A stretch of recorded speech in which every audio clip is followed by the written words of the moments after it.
Thank you, Mr. Chairman. Appreciate Thank the you, Mr. Soto. We know that climate change, the climate crisis, is an existential threat to the human race. And we see low-lying states like Florida be affected like so many of our insular lands, whether it is through rising seas or whether it's through strengthening and extreme hurricanes, as well as monsoons. And we know we have to do something about it, which is why I'm very excited about the chairman's presentation of a draft for the Insular Area Climate Change Act of 2021. It is a draft because we are seeking your input, and that is absolutely critical. As you know, the bill would help centralize and expand federal energy programs. Which programs and how we do it? We're here today to listen to that. Create multiple grant programs to invest in renewable energy and sustainable infrastructure. Taking care of the causes of climate change, fossil fuel and other pollution, and also making our infrastructure more resilient against hurricanes and other extreme weather. This bill will be a critical part of the Build Back Better infrastructure package that we will be working on over the next few months. And the bill will also ensure that our insular lands won't be left behind as we give America a well-needed upgrade. And Chairman, I wanted to thank you personally for the inclusion of the coral reef section, which will complement our Restoring Resilient Reefs Act very nicely in protecting declining reefs, including the Great Florida Reef and so many other reefs in the Caribbean and the Pacific.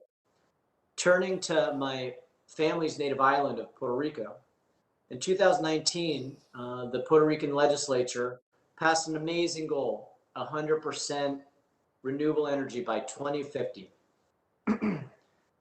Sadly, it's been about 2 years since we had our hearing in this committee with HUD and with FEMA about the $1.9 billion HUD grant to upgrade the electrical system. We're still waiting on that. And that's critical funding to help with this upgrade, to meet this challenge that the Puerto Rico legislature has set for itself. Secretary Machargo, do you know what the status of this grant is, and why is it so important that we finally get it done? Mr. Congressman, could you repeat the question? Yes. As you know, we passed Puerto Rico, Hurricane Maria and Irma, there was $1.9 billion for a HUD grant to upgrade the electrical grid and how this is with the renewable goals of the legislature. And I know the last reported, Mike, do you know the status of the $1.9 billion HUD? And if you haven't gotten it yet, what can help you? Okay, the information I have from the Puerto Rico Electric Power Authority is that they submitted their plan to FEMA, and they're about to get started with their overhaul of the electrical grid of Puerto Rico. Okay, so it looks like we continue to help you. Secretary Machargo, I know about a year ago, 4% of the total power is renewable. What's the percentage today? So we get a sense of what we need to do to help in this bill.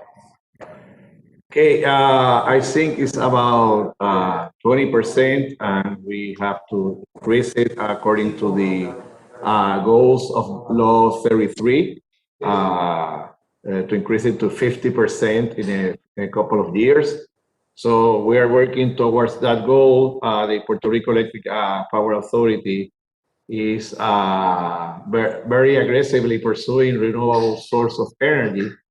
And the Energy Commission is making sure that any further expansion on the energy grid, any new kilowatt added, should be renewable energy.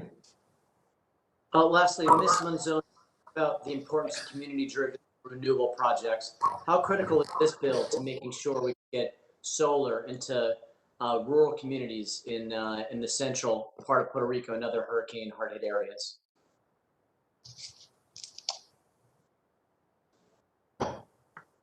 You're on mute. And Chairman, I believe some of my time was already running by the time you called on me. You may want to check with staff on that. Ms. Lanzon. Okay, it is extremely critical, Mr. Soto.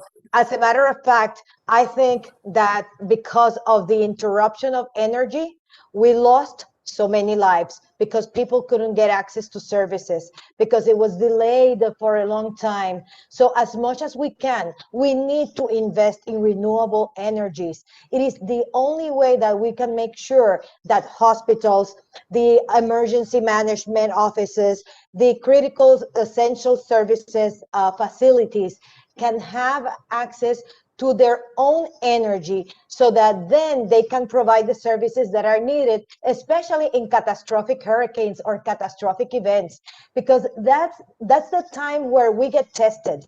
And at that time, that's when we need to provide the services so that we don't lose lives.